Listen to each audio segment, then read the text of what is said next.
Council says work to rid KCC of waste and inefficiency will go on. Well, that's despite the team she brought in to carry out a US-style economy drive standing down just days after arriving in the county.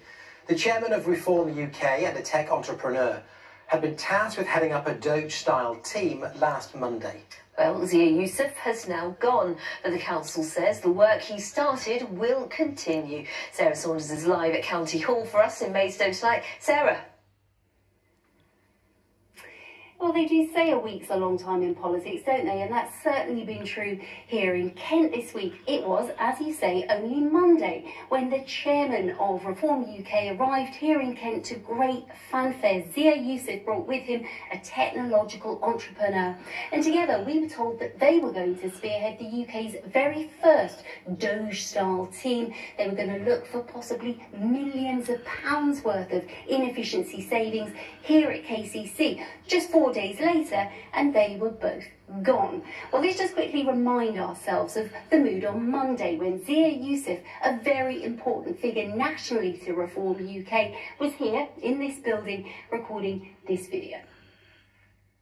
One of the commitments that ReformUK has is that Reform elected officials will spend your taxpayer money as if it were their own. You can sleep easy at night knowing there are competent people and there is now the will in the form of Reform politicians to bring real change.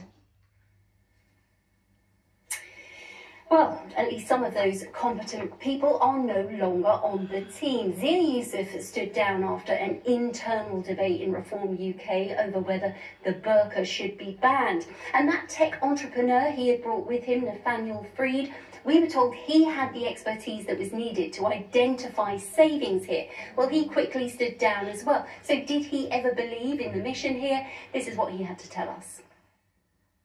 Yeah, of course I'd be able to make savings without me. There's a great team that I put in place there, and there's very committed councillors which have invested a lot of their time and effort into this stuff, and there's definitely inefficiency in these local councils. Not much of it is because of the councils, a lot of it's because of central government funding, but I still think there's major savings that they can definitely make.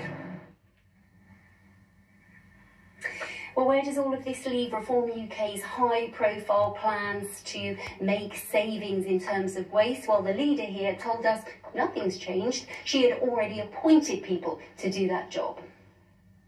They have started work already, and on Monday, when Zia Youssef came here to County Hall to give us that, that political impetus to really get going, we were able to present to Zia our report on what we had found already. And you know what? He was very, very impressed. He was amazed that we've managed to do so much work in such a short space of time. So really, for us, the work carries on. Nothing has changed.